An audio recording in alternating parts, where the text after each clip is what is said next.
y va? Alors, c'est parti. Peut-être 2 mots sur, Fréquence École et qui nous sommes. Comme vous pouvez le voir, on est 2. Vous allez voir nos petites têtes en haut là, hop, là, en fonction des slides. On est 2 à animer cette, masterclass aujourd'hui.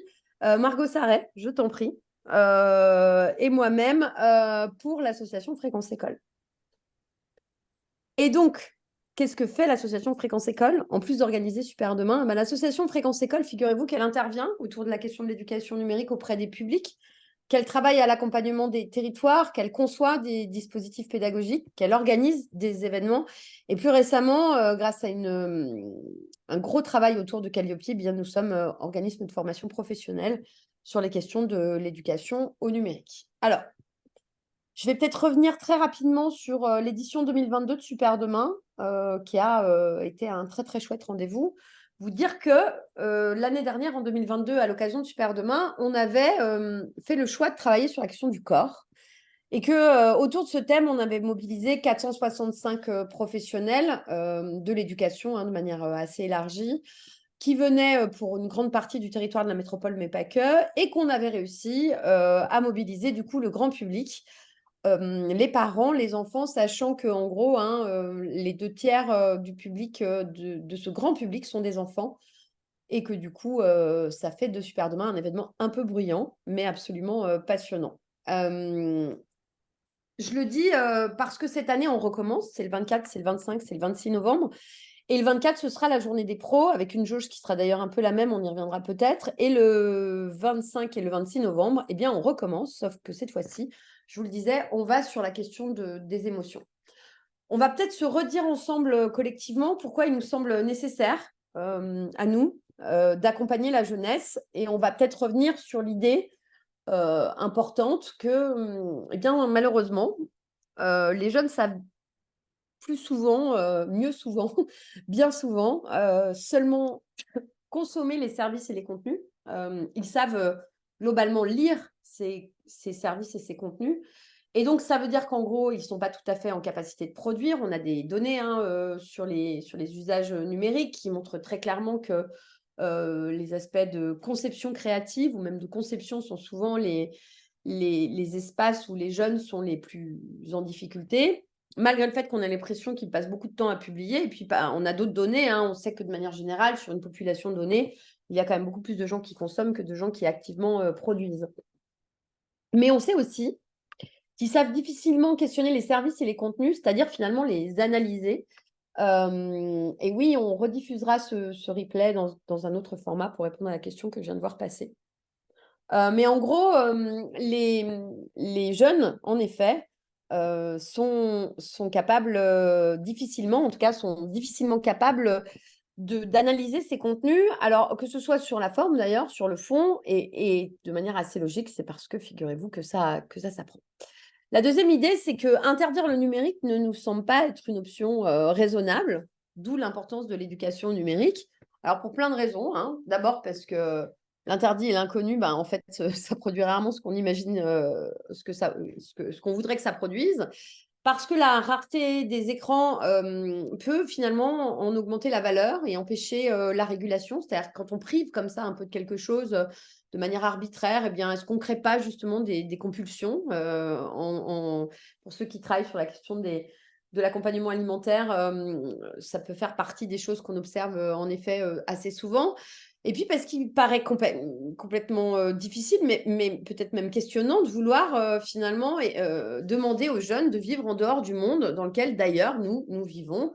Quand je dis nous, je parle des adultes, mais on peut aussi se dire que de manière générale, l'intégralité de la société vit dans un monde qui se dématérialise, qui se numérise, qui utilise des outils numériques. Donc ce serait quand même un peu compliqué de leur demander de ne pas le faire. Et puis, ils vont le faire quand même, en fait. Donc, l'autre idée, ce serait de considérer que de toute façon, interdire, c'est tout simplement pas une option. Et on a mis raisonnable, mais c'est juste pas une option, en fait.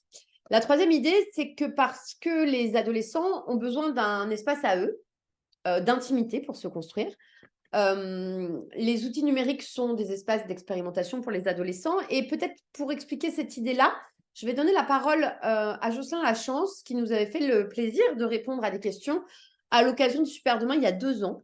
Vous voyez, comme quoi. Hein. Et il nous expliquait la fonction très intéressante des réseaux sociaux pour les adolescents.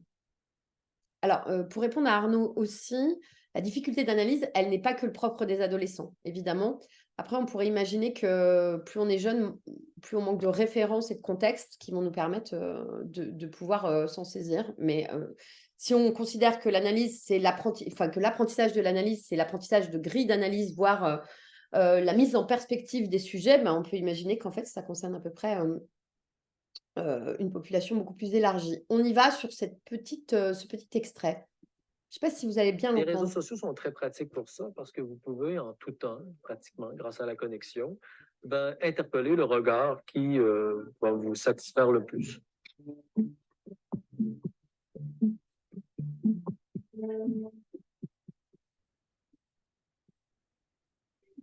Alors, aujourd'hui, une des choses importantes qu'il faut comprendre sur les ados et qui est, pour moi, qui est vraiment fondamentale quand on s'intéresse aux pratiques numériques, c'est de bien comprendre comment ils deviennent adultes. Et une des réponses fondamentales, c'est vraiment la question de l'expérimentation. C'est-à-dire qu'on devient adulte par l'expérimentation.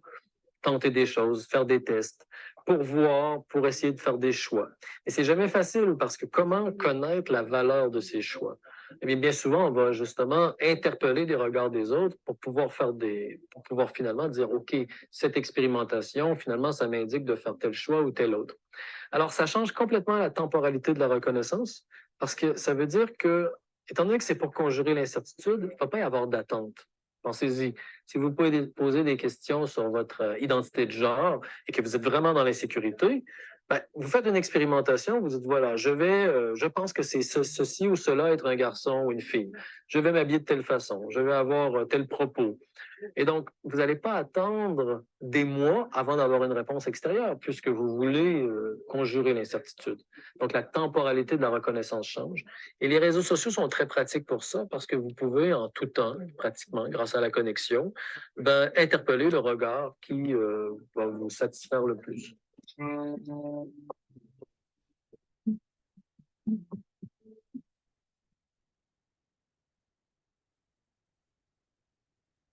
Alors, merci. Alors, voilà, vous voyez toujours mon écran. Merci à Jocelyn Lachance pour cette réponse. Je crois qu'on a un souci de jauge sur la conférence, donc je suis en train d'envoyer un message à Angela qui va regarder ça dans le chat. Margot, tu peux peut-être l'en informer par ailleurs, s'il te plaît. Ces outils sont par ailleurs donc des espaces d'échange, comme l'explique très bien Jocelyn Lachance, et développent donc leur capacité à faire des choix, puisque du coup, ils permettent de renvoyer en effet des réponses aux orientations qu'ils pourraient prendre. Par ailleurs, l'adolescence, ce n'est pas une période neutre. C'est la période donc, de croissance et de développement humain qui se situe, d'après l'OMS, entre l'enfance et l'âge adulte. Donc, on dit entre 10 et 19. Donc, nous, on peut se dire aussi qu'il y a des pré-ados, qu'il y a des ados, qu'il y a des demi-ados, etc. Mais globalement, on aime bien reprendre les propos de ce monsieur Subtil, qui est un vrai monsieur, hein, qui est principal d'un collège du 4e arrondissement de Lyon. Lui, il dit un ou une ado, c'est quelqu'un qui met des grands coups de pied dans le garde-fou en espérant qu'il tiendra. Je pense qu'a priori, c'est un peu inspiré. Mais en tout cas, cette période transitoire, elle est aussi marquée par une construction psychologique qui est en cours et qui, évidemment, est un paramètre à prendre en compte quand on fait de l'éducation numérique. Et puis, on l'a dit, hein, on a dit qu'on ne pouvait pas vivre, enfin, qu'on était obligé de faire de l'éducation numérique parce qu'on ne pouvait pas élever les enfants en dehors d'un monde numérique. Par ailleurs, le numérique, de toute façon, il se généralise. On est à 100% de services publics dématérialisés ou en cours de dématérialisation. Et aujourd'hui, le numérique est devenu un outil essentiel et il n'est pas prévu que ça s'arrête. Alors, on peut en discuter, on peut en débattre, hein, ce qui n'empêche que si ça devient généralement un outil incontournable pour la scolarité, pour l'exercice de la citoyenneté, pour les problématiques de santé, je vous rappelle qu'il existe toute une série de décisions qui ont été prises pour aller vers la numérisation la dématérialisation des services de santé, pour partie, en tout cas, pour pouvoir faire un certain nombre d'actions. Et bien, du coup, forcément, on voit bien qu'on est obligé naturellement de développer des compétences. Donc, si on synthétise en 4 points avant de rentrer un peu plus dans le détail, les jeunes, donc, ils savent plutôt consommer les services et les contenus plutôt que de les analyser et de produire. Alors, j'entends le commentaire et je le note. Et à mon avis, il est plutôt vrai, c'est pas que les jeunes, mais il se trouve que cette catégorie d'âge-là est plutôt dans cette situation. Interdire le numérique semble pas être une option tout à fait durable, en tout cas. Les adolescents ont besoin d'un espace à eux, d'intimité pour se construire, et le numérique aujourd'hui se généralise. Alors, on pourrait se dire, oui, mais d'accord, mais pourquoi l'éducation numérique est une réponse? Puisque du coup, il y aurait plusieurs réponses possibles. Peut-être qu'on peut déjà clarifier ce truc-là. Il y a deux manières de... Enfin, il n'y a pas deux manières, mais il y a plusieurs manières de voir les choses. Nous, c'est comme ça qu'on les voit, mais on peut évidemment en discuter aussi. On peut considérer qu'il y a deux champs qui s'appliquent. Et parfois, les professionnels que vous êtes, vous intervenez dans les deux champs. On peut dire qu'il y a le champ social d'une part, dont l'enjeu, c'est la question de l'équité, la justice sociale. Et là, on va plutôt parler d'inclusion numérique, c'est-à-dire comment est-ce qu'on vérifie que chacun a trouvé sa juste place dans les mondes numériques. Et puis, par ailleurs, il va y avoir un autre champ qui est la question du champ éducatif, qui lui va concerner... voilà, donc je ne peux pas augmenter le nombre de participants. C'est ça que ça dit, on est complet. Alors là, je vous avoue que si je dois augmenter le nombre de participants, quitter la conf, je ne vais pas y arriver, donc on va se dire qu'on la mettra en replay et qu'on est désolé du coup pour ce petit malentendu. Voilà. Et problème de compétences, non? En tout cas, problème d'anticipation, ça c'est sûr. Donc, si on se considère dans le champ éducatif, on va être sur les questions d'éducation au numérique, puisque le projet de l'éducation numérique, c'est bien la question de l'émancipation et de l'agentivité. Alors, peut-être quand même, il y a un truc qui se situe parfois entre les deux. Alors, on le met là, mais on pourrait le questionner. C'est tout ce qui est l'éducation par le numérique. Et vraiment ici, je tiens à faire le distinguo de manière extrêmement claire. Ça n'est pas la même chose que d'utiliser du numérique à des fins éducatives, utiliser des outils numériques à des fins éducatives, que d'éduquer au numérique, c'est-à-dire développer des compétences numériques. Et vraiment, même si parfois, on voit bien que les choses sont confusantes, ou en tout cas sont confuses pour les personnes, nous, on tient absolument à le séparer. Et on voit bien que l'éducation par peut faire partie aussi des problématiques d'inclusion numérique, puisque du coup, il y a un enjeu de justice sociale à ce que tout le monde puisse se saisir des outils. Mais notre projet, c'est bien celui de l'émancipation et de l'agentivité. La deuxième chose que je voulais vous dire, évidemment, et donc on laisse notre place. 3 enjeux complémentaires pour l'éducation au numérique. Alors, ça, c'est extrêmement important et ça a fait l'objet d'un gros travail d'études qu'on a mené l'année dernière dans le cadre d'un projet qui s'appelait Edu 2030. Je vous invite à le découvrir sur Internet. On va vous mettre le lien, edu2030.fr. Cette étude, elle a permis de travailler sur la question des enjeux, des finalités en fait. Finalement, pourquoi est-ce qu'on fait de l'éducation numérique? Et on s'est rendu compte d'une part que ce n'était pas très clair, que parfois on faisait de l'éducation numérique, on a parlé d'émancipation et d'agentivité, mais dans quel domaine ces objectifs d'émancipation s'appliquent? Et donc, du coup, ça nous a permis de, se dire que l'objectif de l'éducation numérique, c'est soit celui de permettre aux jeunes de s'épanouir, créer, jouer et d'interagir avec les mondes numériques ou dans les mondes numériques. Et c'est là que on va pouvoir vraiment parler pour le coup de CPS, on y reviendra. Le deuxième, c'est permettre aux jeunes d'agir dans les environnements numériques. Alors, l'agentivité, c'est un mot qu'on utilise plus au Canada pour le définir. C'est la même chose que capacitation, qui est tout aussi pas clair. Donc, du coup, ça veut dire que c'est le fait de se mettre en situation d'agir, agent. Vous voyez et donc, du coup, la capacitation, c'est développer la capacité à agir. Bah, c'est tout le même, c'est l'empowerment, c'est la même idée.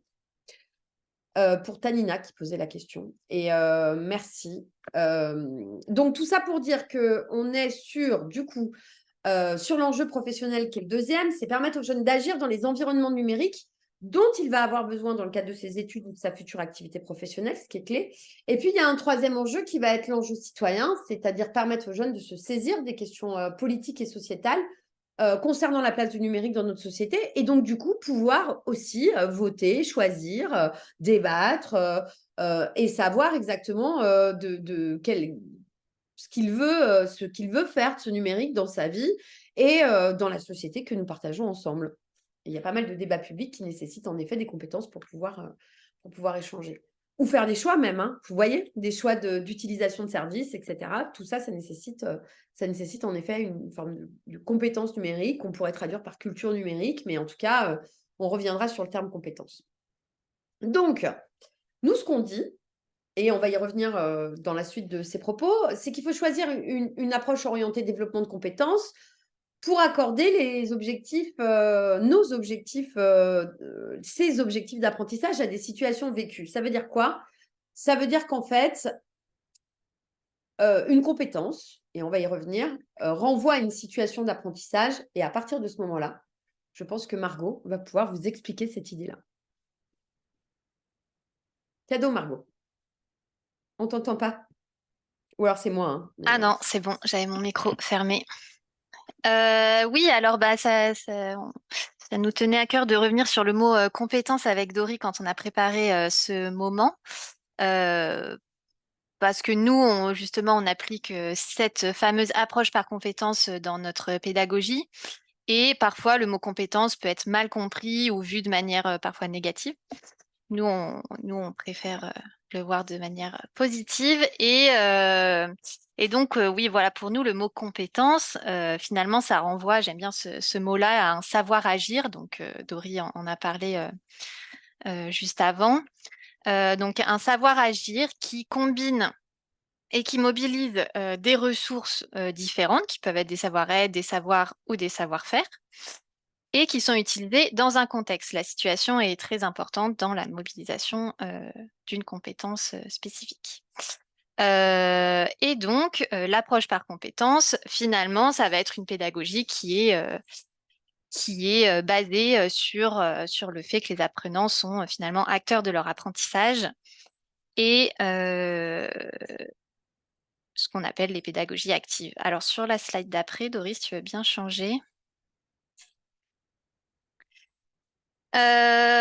Bon, là, c'était un schéma pour revenir aussi sur le fait que les compétences ont des caractéristiques assez particulières et pour vous montrer que justement, c'est en fonction de situations qu'on va venir les mobiliser. Donc, il y a un caractère contextuel, donc c'est-à-dire que finalement, c'est à partir d'une situation qu'on va venir mobiliser ces ressources, ces savoir-faire, savoir et savoir-être. On va les mobiliser, les combiner, mais on peut les utiliser aussi. On peut faire des combinaisons en fonction des différentes situations. Je sais pas, par exemple, planter un clou. Donc là, notre situation, c'est planter un clou. On va venir mobiliser des savoirs, par exemple, pour tel type de mur, je vais prendre tel clou, telle vis. Hein. Un savoir-faire, ben, là, ça va être le geste de planter un clou avec un marteau. Et le savoir-être, ça peut être, je sais pas, garder son calme ou à demander de l'aide si par exemple on n'y arrive pas. Mais demander de l'aide, ça, on peut l'utiliser dans plein d'autres situations, même quand, par exemple, on a un bug sur notre ordinateur. Donc voilà, c'est pour bien voir que en fait, ces ressources-là, on va venir les mobiliser dans des situations différentes. Et bien sûr, toutes ces aptitudes, ben, on va venir les développer tout au long de notre vie. Donc c'était le petit point compétence. peut-être Doris? que du coup, on peut aussi dire que le terme compétence, il nous pose un problème. Parce que, en fait, nous, on l'adore, hein, le terme, mais en fait, des fois, on le déteste parce qu'il est mal compris. En fait, le terme compétence, il a glissé, il renvoie à une Ouais. certaine idée de la performance. Et en fait, c'est pas ça qu'il faut viser. En tout cas, c'est pas ça que nous, on veut dire avec le terme compétence. On veut dire ce qu'on vient de vous expliquer là avec le coup du clou. Mais du coup, c'est vrai que du coup, c'est compliqué. Par exemple, à de nombreuses reprises, quand on a travaillé spécifiquement sur ce sujet-là, on nous a dit oui, parce que nous, tu vois, ce qu'on fait, c'est de la culture numérique. Et en fait, la culture numérique, c'est super. C'est plutôt un savoir, en fait. C'est pas du savoir-faire, la culture numérique, c'est du savoir. Donc, on pourrait dire la culture numérique, elle est mobilisée par la compétence, mais c'est pas la même chose que développer une compétence. Alors, d'autres nous ont dit, ah oui, mais nous, on fait de la littératie ou de la translittératie. Et bien, rebelote, de nouveau, on va se rendre compte, on vous tiendra au courant pour l'intégralité des replays, et on est désolé c'est vrai que certains ont cours à 13h30, donc voilà, c'est comme ça. Donc, juste pour vous dire quand même que ce point sur la compétence, il est hyper important, parce qu'on est bien en train de parler là de capacité à agir. Voilà. Pardon. À quoi? La suite, Doris, s'il te Pardon, plaît. moi. Et donc, nous nous sommes penchés sur les compétences psychosociales. Euh, Nous, on l'avait déjà intégré dans nos référentiels, mais c'est vrai que là, avec la préparation de Super Demain, on s'est posé beaucoup de questions justement sur ces compétences et aussi l'arrivée d'un nouveau référentiel dont Dory vous parlera tout de suite après. Donc nous, on a développé cette vision de 3 sphères différentes de compétences pour les compétences numériques. La première, c'est la sphère technique. Donc là, ça va plutôt être finalement comprendre le fonctionnement général des outils numériques, les logiciels, euh, savoir utiliser des applications, résoudre des bugs, installer des mises à jour. Voilà. La deuxième sphère, c'est les compétences informationnelles. Donc là, ça va plutôt être sur comment est-ce qu'on recherche, comment est-ce qu'on évalue, trie et comment est-ce qu'on traite aussi les informations qu'on rencontre dans les médias, qu'ils soient traditionnels ou numériques d'ailleurs. Et puis la troisième, justement, c'est cette fameuse sphère psychosociale dont on va beaucoup parler ensuite par la suite. Où là, finalement, ça va être plus comment est-ce qu'on va être en relation avec les autres dans les mondes numériques, comment est-ce qu'on va avoir des capacités, enfin, comment est-ce qu'on va développer notre capacité à résoudre des problèmes, à faire des choix, prendre des décisions, et puis aussi finalement réguler nos émotions. On en parlera juste après, mais oui, on vit bien sûr de nombreuses émotions dans les mondes numériques. Alors, elle l'a évoqué, en fait, depuis 2018, la Haute Autorité de Santé a lancé un large travail de production de ressources, mais aussi de nettoyage du référentiel, enfin, on va dire de structuration d'un référentiel des CPS. Pour tout vous dire, on a beaucoup suivi ces travaux-là, nous aussi, puisque depuis qu'on s'intéresse à la question des CPS, je dirais il y a 10 ans, en fait, on n'avait que, en gros, des sortes de binômes de savoir-faire formulés par l'OMS. Donc là, Béatrice Lambois et ses équipes ont fait un très, très joli travail au sein de la Haute Autorité de Santé, ce qui a permis de créer ce travail de définition de ce qu'on va appeler les compétences cognitives, les compétences émotionnelles et les compétences sociales, qui vont renvoyer du coup à des CPS générales, puis à des CPS spécifiques. Et en fait, de nouveau, ces CPS, elles sont extrêmement importantes et intéressantes, puisqu'on va voir à quel point elles peuvent être clairement liées systématiquement à des actions numériques, mais vous allez me dire, elles peuvent être liées aussi à des actions qui ne sont pas numériques. Par exemple, la capacité de maîtrise de soi, quand on est en situation, par exemple, en pleine partie de jeux vidéo, dans quelle mesure cette compétence, elle est mobilisée ou pas mobilisée en tout cas. Mais ce qu'il y a de vrai, c'est que c'est important de pouvoir les identifier.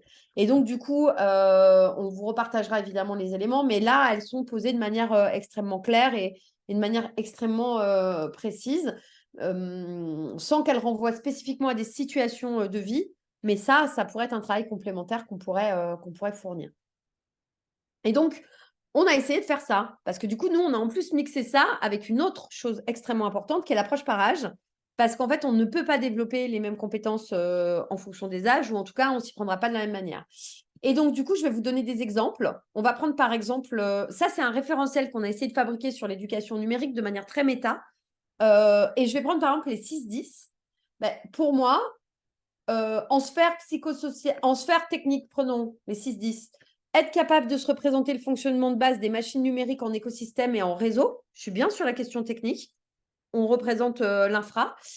La sphère informationnelle, c'est donc être capable de trouver une information pertinente en fonction de critères explicites, en comprenant le lien entre mots-clés et référencement. Mais pour ça, il faut bien avoir compris comment marchaient les réseaux et le moteur de recherche.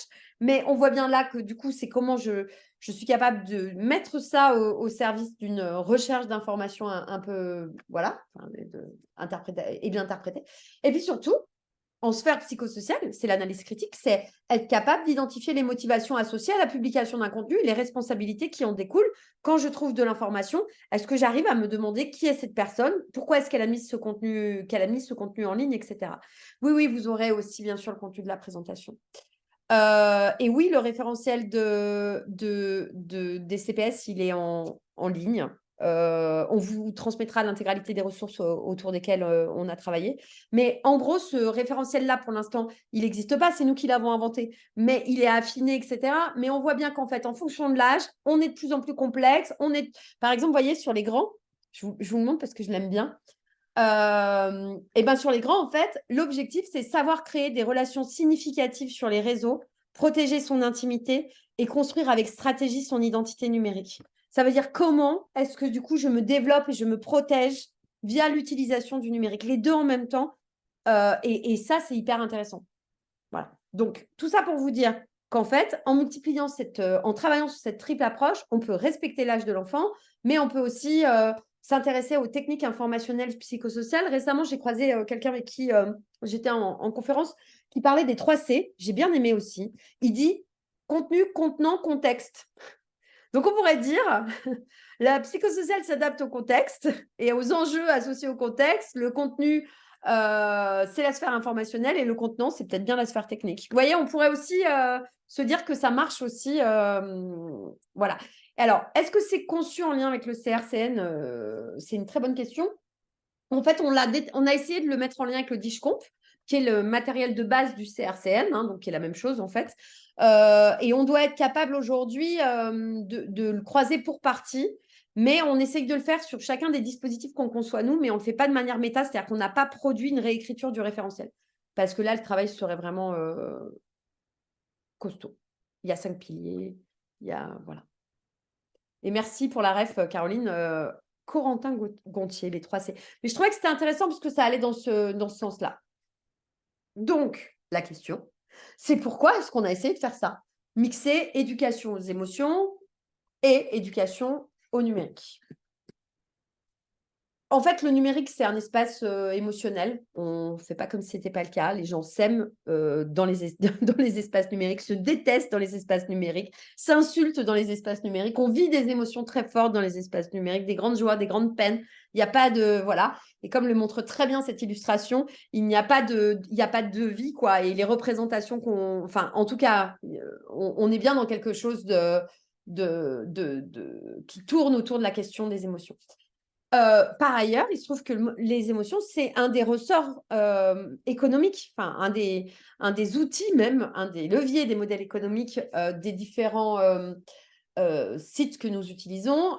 Ça ne vous aura pas échappé, même si ça date un peu, que le bouton j'aime de Facebook s'appelle bien j'aime, qu'on parle bien d'amour. Que ce fameux like, on sait que ce n'est pas du vrai amour, mais c'est quand même de l'engagement, ou en tout cas, c'est une manière de manifester son intérêt.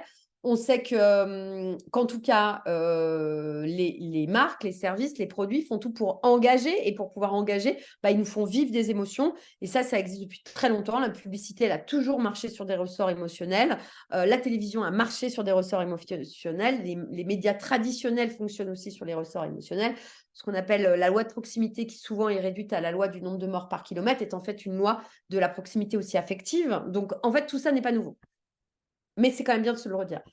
Par ailleurs, si on ne développe pas notre capacité à résoudre des problèmes, sachant que les mondes numériques sont particulièrement nébuleux, complexes, vous voyez, et en fait, on va se retrouver extrêmement désemparés.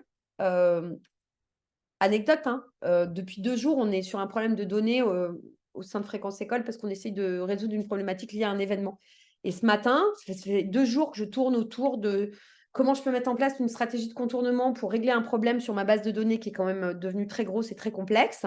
Et je n'arrive pas à faire un certain nombre de formules que normalement, peut-être parmi vous, certains savent faire. En tout cas, moi, j'y arrive pas. Et je me suis vraiment retrouvée dans un état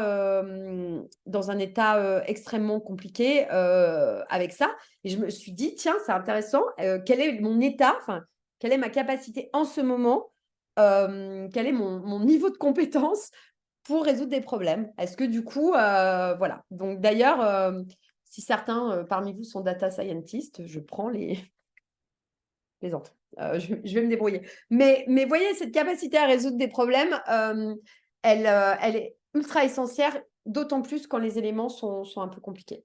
Margot, une autre raison. Mon micro, j'oublie tout le temps. Ouais. L'autre raison, c'est parce qu'il faut bien sûr prendre en compte les besoins spécifiques de chaque âge. Alors, nous, en préparant du coup Super Demain, on a beaucoup lu, beaucoup regardé de conférences scientifiques, de psychologues, etc. Et, euh, et finalement, on s'est beaucoup intéressé au développement émotionnel, des compétences émotionnelles des enfants qui évoluent dès la naissance jusqu'à l'adolescence et bien plus. Mais nous, on est resté sur les tranches d'âge, bien sûr, de la jeunesse. Et on voulait faire un petit récap en quelques mots. Les bébés qui sont, eux, très en demande de co-régulation, donc c'est-à-dire d'une personne qui sera, elle, en charge de régler pour eux leurs problèmes émotionnels et de répondre à leurs besoins. Et donc, les parents sont finalement les miroirs des émotions de leur bébé. Vers 1 ou 2 ans, les enfants finalement développent une large palette d'émotions. Ils commencent à avoir beaucoup plus d'émotions que les émotions seulement primaires. Il y en a 6, la joie, la colère, la surprise, etc. Et ils imitent beaucoup leur entourage. Je pense que celles et ceux qui ont des enfants parmi nous euh, s- le savent. Et finalement, nous, on le voit beaucoup avec les tout petits qui prennent les téléphones des parents, mais forcément, c'est marrant cet objet. Les adultes l'ont toujours dans les mains, ça brille, ça fait du bruit, il y a des personnes dedans. Et donc voilà, nous, on a un espace petite enfance qui revient sur ces questions-là et sur aussi comment les enfants imitent les adultes, mais c'est avant tout aussi pour apprendre à être un adulte fini aussi. Le langage, l'apparition du langage, c'est très très important pour le développement émotionnel. Pour plusieurs raisons. Déjà parce que c'est une stratégie de régulation émotionnelle qui est finalement la plus efficace quand on parle de ses émotions avec d'autres. Finalement, nous, ça nous permet de nous en libérer en quelque sorte, mais aussi ça nous permet de communiquer aux autres nos émotions pour que eux mettent en place des stratégies pour nous apaiser et ou nous aider. Donc, il y a les deux côtés. Après 6 ans, il y a quelque chose qui se passe qui s'appelle la miniaturisation des signes émotionnels.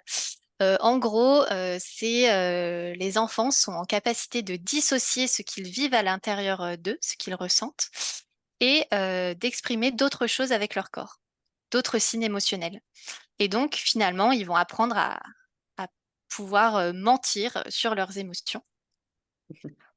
Et finalement, après 10 ans, alors là, c'est le début de l'adolescence et là, c'est la tempête émotionnelle. Alors que justement, entre 6 et 10 ans, on parle plutôt d'un âge un peu plus tranquille. Les adolescents, les préadolescents, ils sont en complète tempête, rage émotionnelle à l'intérieur d'eux. Alors, ils prennent bien sûr plein de risques, ils se mettent à l'épreuve et ils utilisent toutes les stratégies de régulation émotionnelle qu'ils ont pu découvrir tout au long de leur développement, que ce soit la parole, que ce soit euh, le, le recours à certaines activités, etc.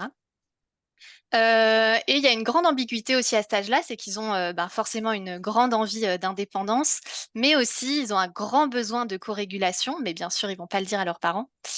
Euh, donc il y a cette sorte de grosse ambiguïté et il y a aussi un changement, c'est-à-dire que les co-régulateurs, donc les personnes qui nous aident à réguler nos émotions, finalement, ça va plus être les parents, mais plutôt les pères, donc nos amis. Et sur cette phase-là, il y a aussi une chose très importante qu'on a identifiée, c'est que l'écrit, ça prend une grande place, une très grande place, et comme stratégie de régulation. on a parlé du langage avant, mais là, l'écrit va devenir très important. Donc, on peut citer les journaux intimes, mais on peut faire rapidement le lien avec les échanges numériques, les publications sur les réseaux sociaux pour aller plus loin. Et donc, pour nous, prendre en compte finalement les stades de développement émotionnel euh, dans notre approche finalement orientée compétences et orientée âge, et ben, ça va nous permettre de fabriquer des activités qui vont venir faire travailler les enfants sur les émotions qu'ils peuvent vivre dans les mondes numériques. Alors, du coup, en transition, Margot. Voilà. Dernière raison, c'est que les échanges numériques sont forcément une forme de communication différente, euh, parce que nos échanges, ils peuvent être à distance. Ils sont d'ailleurs souvent à distance, synchrone ou asynchrone. Ça change quand même la donne quand on se parle en direct et quand on doit répondre à un message. Parfois, on attend des heures avant de répondre. Ils peuvent être écrits ou oraux. Et finalement, la communication non verbale, en tout cas quand on passe par l'écrit, elle est inexistante forcément.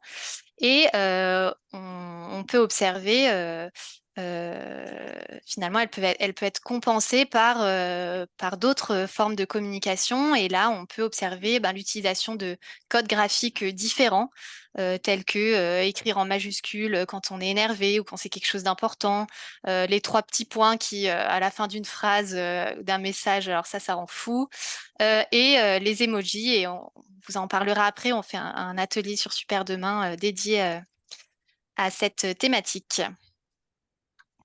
Alors, hop. Mais, ah mince, c'était moi le mais. Mais, euh, ça, c'est hyper important et j'ai mis longtemps à le comprendre. Donc, c'est pas parce qu'on mobilise qu'on développe. Vous allez me dire, ah, mais comment ça? Il faut faire attention. Nous, quand on a essayé de croiser CPS et éducation numérique, les spécialistes des CPS, ils ont dit non, mais c'est super, vous mobilisez les compétences psychosociales dans le cadre d'activités numériques, mais ça ne garantit pas, et qui développent elles-mêmes les compétences numériques, mais ça ne garantit pas que vous sachiez, et c'est là-dessus qu'on va revenir, développer les CPS. Parce que développer les CPS, ça veut dire que si le contexte change, eh ben, le jeune, il est toujours capable de s'en saisir. Je vous donne un exemple. Imaginons qu'on travaille sur la régulation des émotions dans les parties de jeux vidéo, par exemple. On arrive sur le moment à faire vivre une expérience positive autour de cet exercice-là par des jeunes. On ne garantit pas pour autant que le jeune, derrière, sera toujours capable.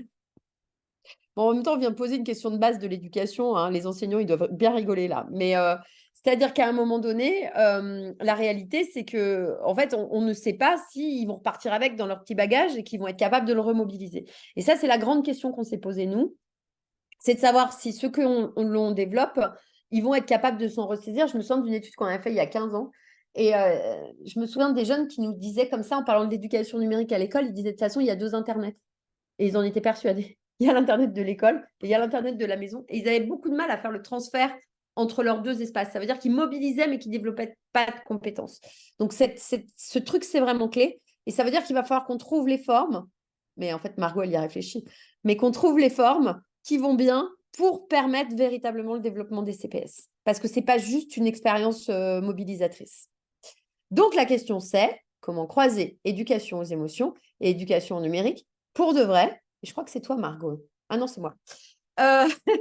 Du coup, on a bien pris d'un côté le CRCN et le DISCOMP pour répondre aux questions de Caroline Galumbo dans le chat, avec les 5 domaines. Donc, on a information et données, communication et collaboration, création de contenu, protection et sécurité. À des moments, il y a des trucs qui peuvent faire penser au CPS. Domaine et environnement et numérique. Et de l'autre côté, on a bien le référentiel des compétences psychosociales. Et tout le grand jeu, sans compter que nous, on a rajouté l'approche par âge. Donc, tout le grand jeu, ça va être de réussir systématiquement, en fait, à les croiser dans des dispositifs qui sont clairs. Donc, c'est la première fois qu'on voit la fiche? Ouais. Je crois que c'est la première fois qu'on voit la fiche de Super Demain cette année. Vous avez vu, c'est des animaux qui sont contents. Donc, cette année, on a des ateliers donc, qui seront présents à Super demain. Et c'est là que, du coup, Margot, tu as essayé de croiser les sujets. Exactement. Alors, surtout sur la thématique des émotions, puisque c'est la thématique de l'année. Donc, voilà, on s'est focalisé quand même sur les CPS de la famille des compétences émotionnelles. Attends, si tu peux revenir Non, avant. mais je voulais montrer l'affiche encore. Regardez comme elle est belle. Ouais. Allez, hop, on fait tous. Donc voilà, en avant-première, on va vous présenter quelques ateliers qui vont se retrouver dans la programmation des ateliers grand public de Super Demain. Pour la petite pub, c'est le 25 et 26 novembre à l'Hôtel de la Métropole de Lyon. Premier Et petit alors, actif. attends, j'en profite du coup pour dire, parce Ah, qu'il y a des gens qui se vas-y. posent la question dans le chat. C'est complet aujourd'hui. On va rouvrir des places, mais Pour les vraiment pros, hein. pour les pros. Ouais. Le grand public, les places sont même pas encore ouvertes. Donc, c'est complet pour l'instant. On va rouvrir des places, mais en vrai, je vais vous dire la vérité, il y a 150 places qui restent le matin, 150 places l'après-midi, et on a déjà 100 personnes en liste d'attente. Donc, on va essayer de faire mieux, mais en fait, on est contraint par des problèmes de jauge, on peut rien faire, quoi. Donc, du coup, Victime de notre succès. on va faire ce qu'on peut, mais quand on va vous annoncer que c'est en ligne, il va falloir aller très, Mm. très vite. Et puis sinon, il faudra pleurer beaucoup, beaucoup. Donc, je plaisante. Non, mais c'est au bout d'un moment, on ne pourra plus rien faire, quoi. Donc, vraiment, je voulais vous dire qu'on était désolés, et en effet, si vous êtes dans la liste d'attente, vous êtes au bon endroit. Voilà. Je t'en prie, Margot. Oui, alors bah, petite activité, là, ça va faire partie d'un espace qui sera un peu introductif sur la thématique des émotions. On a récupéré finalement la roue des émotions. Alors, je ne sais pas si vous connaissez, mais c'est un outil qui est assez utilisé quand même en médiation entre parents-enfants pour justement comprendre ce que ressent, enfin aider l'enfant à exprimer ce qu'il ressent et pour le parent, bah, savoir quel est son besoin. Donc sur la roue, pour ceux qui connaissent pas, en fait c'est bah, c'est une roue, enfin, c'est un bout de papier avec plusieurs cercles et genre attaché avec une attache parisienne.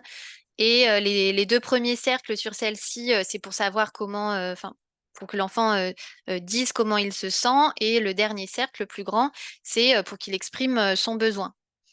Et donc, bah, nous, finalement, on va faire des grandes roues, très grandes, et les installer. Et les familles vont pouvoir venir ben, les utiliser, ces roues des émotions, avec des situations du numérique. Et donc, l'idée, c'est ben, de montrer cet outil qui est finalement très facile à mettre en place à la maison et qu'ils voient qu'ils peuvent aussi l'utiliser pour des situations problématiques autour d'activités numériques avec leurs enfants. Doris, tu veux bien voilà. Le deuxième, alors là, je vais vous en présenter 5, hein, mais il y en a une quarantaine d'ateliers à Super Demain. Bon, et celui-là, Donc, moi, je l'adore. Alors c'est là, on une peut. petite. Vous êtes un peu les premiers à voir ça. Donc, voilà, c'est encore en cours de conception, hein, c'est pour ça qu'il n'y a pas de vraie image. Le village des émotions. Alors là, ça va se retrouver dans la salle petite enfance des 0-6 ans. Donc l'idée, c'est de créer un vrai petit village avec 4 cabanes et une place du village au milieu qui sera un tapis. Et donc, va y avoir la cabane de la joie, de la tristesse, de la colère et de la peur. Mais ça, ce ne sera pas indiqué. Ce sera juste des cabanes. Les enfants rentrent dedans, vont et viennent entre les différentes cabanes. Et à l'intérieur, il y a un petit montage vidéo de 2 minutes avec des extraits de dessins animés. Donc, on voit les têtes des personnages, de plein de dessins animés différents. Et on les voit ressentir bah, justement le montage sur la joie. Bah, c'est plein de personnages qui ressentent la joie, forcément. Et voilà. Et donc, les enfants vont et viennent, observent ce qui se passe dans les cabanes. Et sur la place du village, il y a un ou deux médiateurs qui sont là pour venir discuter avec les enfants. Donc, on va faire plusieurs choses. On va venir analyser ben, les images qu'on a observées et finalement ce qu'elles nous font ressentir. Donc là, c'est déjà les prémices de l'éducation à l'image. Donc, comment est-ce que par le biais d'un écran et d'un dessin animé, on va pouvoir, ces images vont pouvoir nous faire ressentir des émotions. Et puis, on va travailler aussi la reconnaissance, l'identification des émotions des tout petits, puisque c'est un des objectifs majeurs de cet âge-là. Donc, ça va être reconnaître les signes physiques des émotions, des autres. Là, ce sera en observant des personnages. Donc là, on va venir aussi commencer les prémices du développement de l'empathie, mais aussi on peut se questionner sur moi quand je ressens telle émotion, bah oui, j'ai un peu mal au ventre, j'ai les larmes qui coulent, etc. Donc on va venir mettre des mots sur ces émotions, on va les nommer. Il y a on va faire un gros travail de vocabulaire avec ces enfants et puis définir bah, si finalement elles sont agréables ou désagréables. Et donc finalement, ce petit village, ça va être l'occasion de discuter avec les enfants de leurs émotions.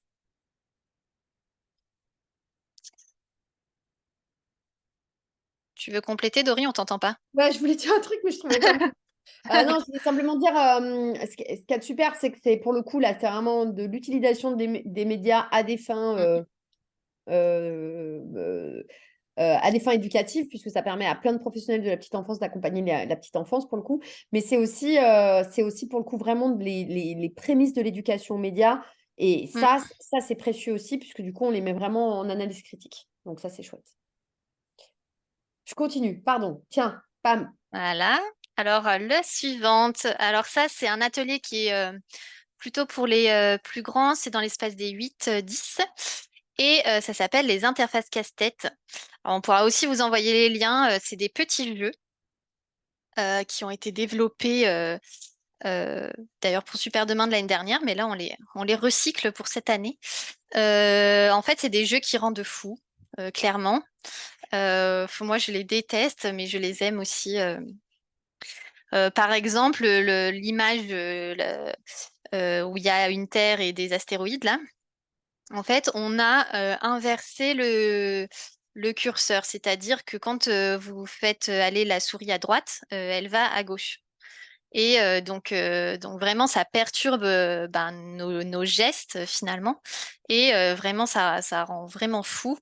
Le jeu avec la petite tortue, là, on a mis. En fait, la tortue, le but, c'est de la faire sauter au-dessus des cactus.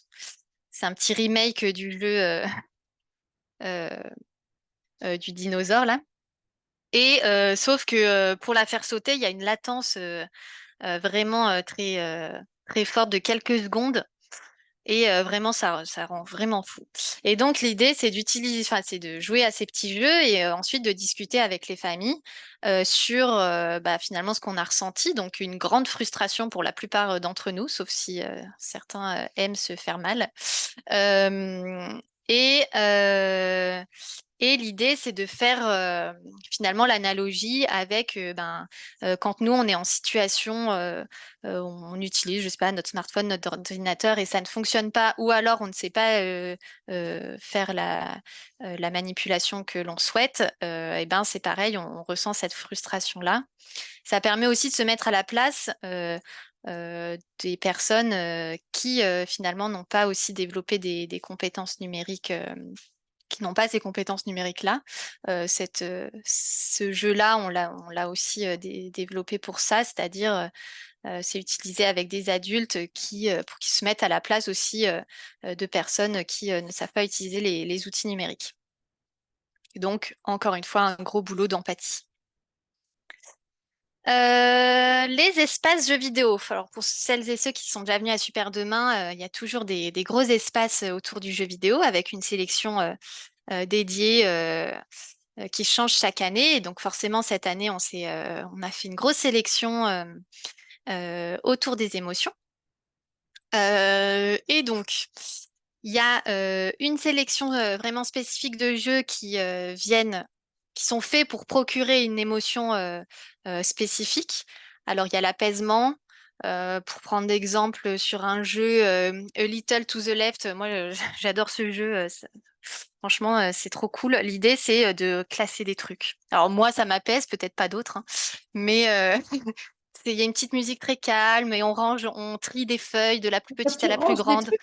Ouais, c'est ça. Tu les tries, tu les ranges, tu ranges comment ça, des tiroirs avec plein de stylos et tout. Tu dois ranger dans les cases. Enfin, moi, j'adore, hein. Euh, Pardon. le rire. Tu voulais dire quelque chose, Dory? Non, non, je te vois en train de ranger des trucs dans tes tiroirs, c'est génial. Ouais, ok, le rire. Le rire, bah, par exemple, on peut prendre l'exemple du jeu Octodad. où là, l'idée, c'est il y a 4 joueurs et on doit incarner un poulpe géant qui vit la vie d'un humain, il va au travail, il gère ses enfants, etc. Sauf que chaque joueur doit gérer une patte du poulpe. Et donc, du coup, c'est impossible à manipuler. Mais du coup, vraiment, c'est fou rire assuré. C'est très, très drôle. La peur, alors bon, on a essayé de pas effrayer non plus les enfants, mais il y a quelques jeux qui ont issus du genre horrifique, on va dire. Et la frustration et le stress. Alors, il y a des jeux qui sont vraiment impossibles à terminer et qui rendent vraiment fou. Et on a aussi une petite sélection de jeux qui permettent d'exprimer ses émotions. Alors, ça peut être par le biais du chant ou on a recyclé les Sims aussi pour fabriquer ta pièce quand tu es en colère ou quand tu es content ou quand tu es... Donc voilà, l'idée, ça va être de se créer une petite pièce dédiée. Et forcément, donc on va inviter le public à jouer à ces jeux et le débrief va être très très important parce que c'est à cette occasion qu'on va se questionner sur l'émotion qu'on a ressentie pendant la partie et son intensité. Alors peut-être qu'on aura des surprises, hein, peut-être que ce ne sera pas celle que l'on croit.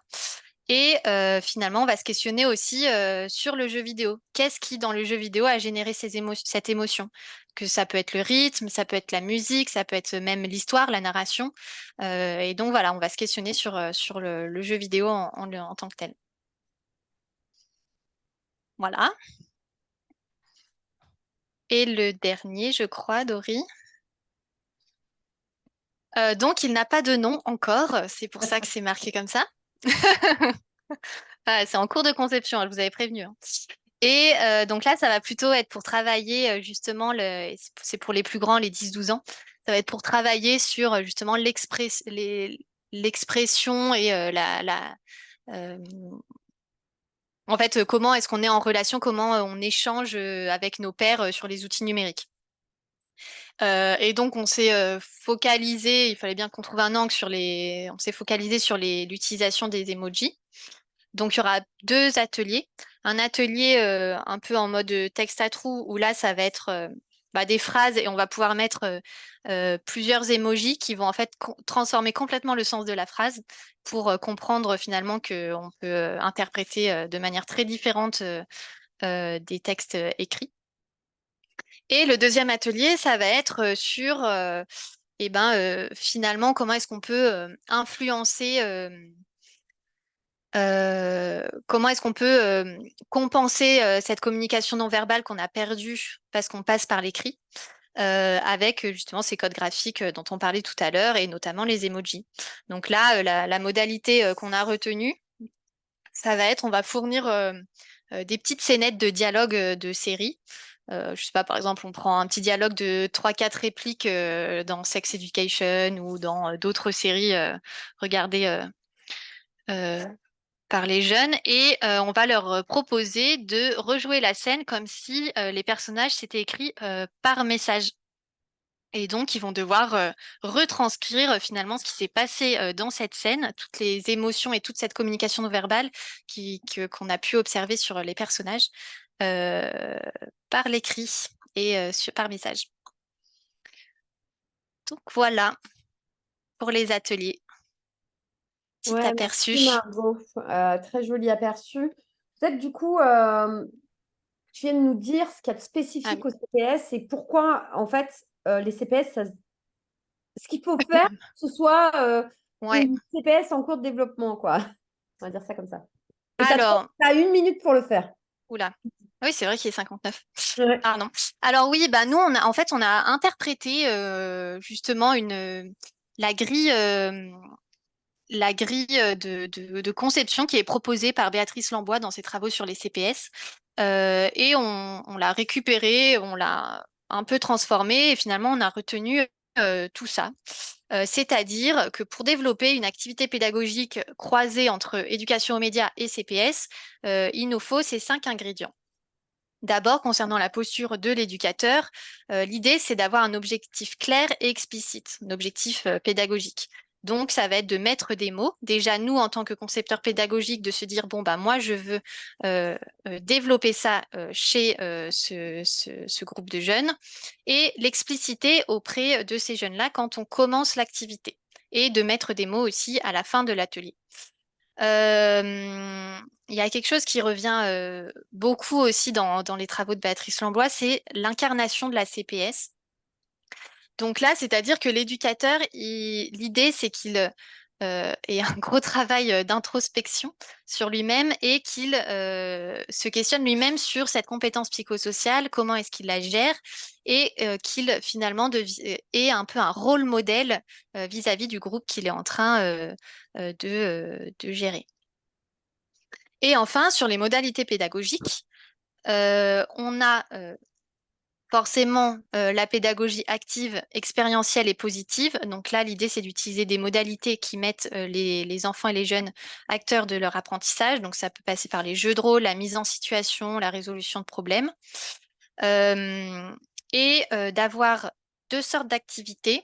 Donc, c'est ce qui revient dans les travaux scientifiques. Des activités formelles structurées, donc un atelier vraiment dédié avec un début, une fin, voilà, avec un scénario pédagogique écrit.